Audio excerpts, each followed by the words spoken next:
Adilet Kocabергенов kaşandıra kolçalar. Adilet Kocabергенов. Enkeye koymuş. Tak enkeye koydasın.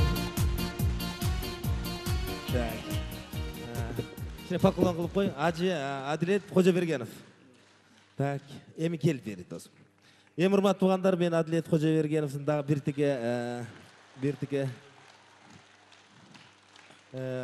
gel dostum. Qaysı жақсы шығады екен, маған келесің бе? Bu dil işte oda.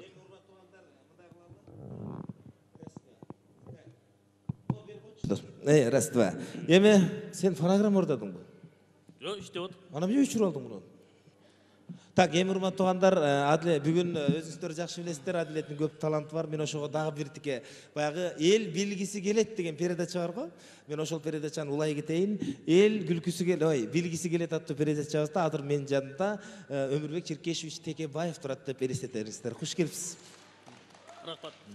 Өмірге, еме мындай, біз түз эфирдебиз. Өзіме сізге бір-екі эле суроо берели, уақыт абдан тар, бирок уақытыңызды бөлүп келген үчүн чоң рахмат. Мындайда, мына 80ден ашык талапкер коюшпадыбы? Сиздин көз карашыңыз кандай ушуга? Bu деген биринчиден, урматтуу мекендештер, биздин Кыргызстанда демократиянын өнүгүшү деп айтып эсептесе болот. Буга жанагы биринчиден бул талапкерлер үч түргө бөлүнөт. Биринчиден бийликти сактап калуулар, экинчиден башка бийликте эңсегендер, үчүнчүдөн болсо элдирбесе кошо жүрбөйт дегендер. Рахмат, чоң рахмат. Ана мен мындайда дагы бир акыркы суроомду берип калайын, Өмүрбек Черкешевич. Мындайда, мурдагы президентский башкаруу менен азыркы парламентский башкаруунун айырмасы кандай деп ойлойсуз?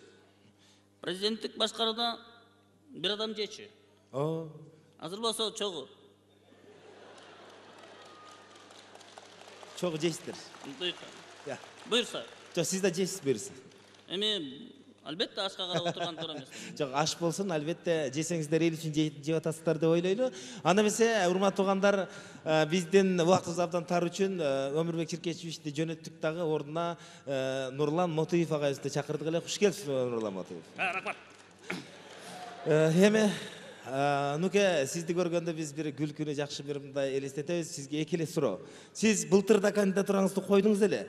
Ал эми быйыл дагы койдуңуз да, эмне себептен койдуңуз?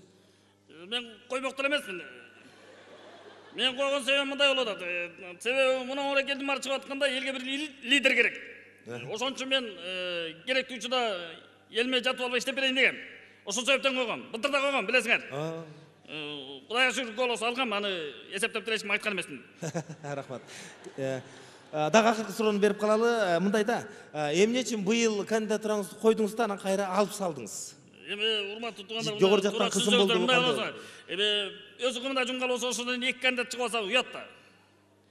Анан мен ушул жанагы өзүнүн бою кичинекей, телеэкран тилде кичинекей, тапан, жаман, анан куудун арасында талапкер болуп тургандан намыстанып алып салдым мен. Сиздер менен Мотуев жана Черкешевич болду. Адилет Кожобергенов.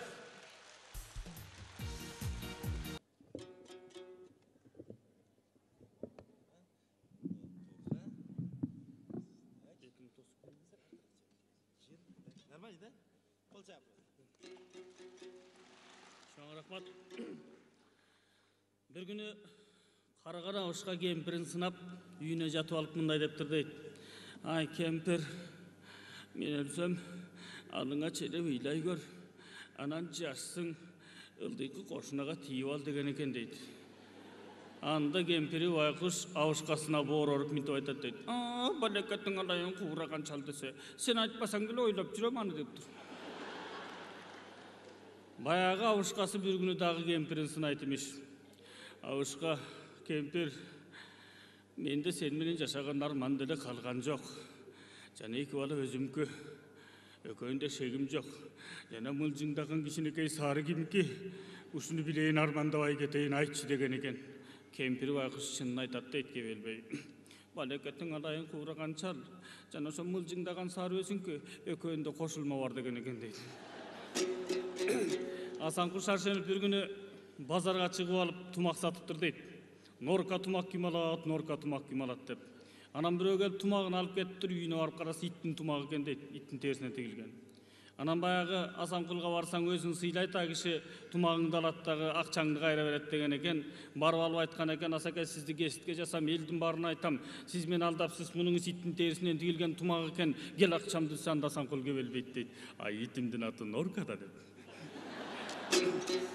Ошол Асанкул шаршенip Келдибек байкени кубалап чыкканда минти урдачы экен дедим. Токтогул менен оторушкам, калык менен кармашкам, алым кул менен алышкам. Осмон кулдун ойнотуп токтоналын токтотуп Исмайлды ыйлаткам. Эстебестиң ой эки бүктөгөм, ашыраганага жүктөгөм. Туганбайды байлагам, Замирбекти чайнагам. Жайнап чыккан акынды жалгыз өзүм жайлагам. Ойна койсам акындар эң эле көбөйүп кетти туугандар.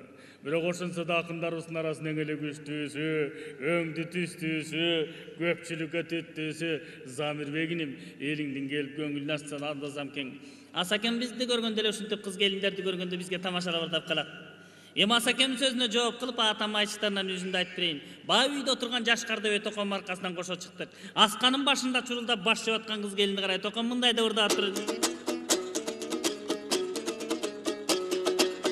Аралап барып кармайын о бекинген аска ташыңда, арчагынан тарткылап алдапсыңар жашымда, ачка калдың атасың ап келген кыздар башымды. Кыз кедиң кыйын амалын, кыялын буруп баланын, чын эле доолап жатат деп бүркөлбөсүн кабагың. Алым кул балам бериптир алтындай болгон кыз келина, силердин аш болсун жеген тамагың. Аш кете илгерин арынды көстө каттап, ар өтүп берет үйүнө каттап, атын жаттап, көкүрөккө сактап жүргөн, жаш кезде бир нарынды кыскан, нарындан жазган салам каттап, ыр жастыңыз эле, ошол туурасында айтып берсеңиз десе андаш кең.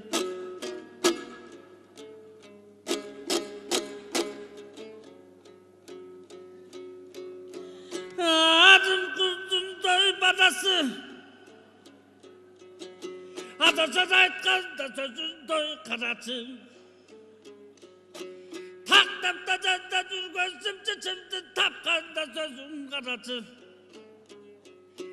Ал кезде көзүм жаш эле чөнтөктүн акчагасы эле, эрсизден бүтүп бир сезип, эй чилти сүйүүдөн бүткөн мас эдең. Эл жетинчи жылдын нарында буздуда батылып, жакшылыкка экөөбүздө отчудар конкурста барасыңар деп калды. Ал кезде өзүбүз жаш, акчабыз аз. Ана жаш кезде кыздар менен болгон сүйүүдө баягы балыкчыга чейин темир жол менен барып, ошондон калып жатпайбы жана кылкылдап поезд баратсы деп, болбосо нарында кайдагы поезддин жолу. Бардым, барсам айталиев ашыраны очурдайт деп жазып коюп, мурун кийин жазганым жок, же чыгарган огон жок, ба төккөдүккөдөн ырдапмын. Кийин Фрунзага келсем Турсуналиев жаздырып алыптыр. Ошондо кайра өзүм угуп, кайра өзүм жаттап жүргөн өзүм Замирбекте Ашкең баштады дейт. Ашкең жакшы көргөн кыз келини минтип тиктеп калар эле дейт.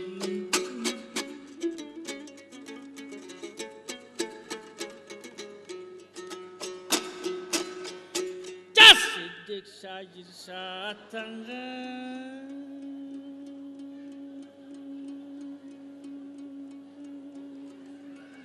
Адыскада табаратаңған, қылқылдап бойыз барасыңа жадып құз-құзы бей көзден жаштан. Тал күзін сизе бабады,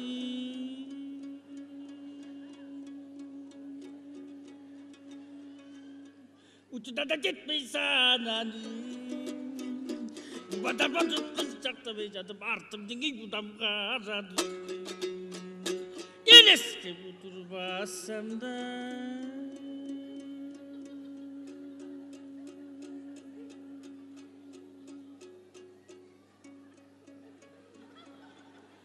Qanatıma düştük sadamen, yedecek düştü kıltetime canıp da tutundun doy beni aşkandı.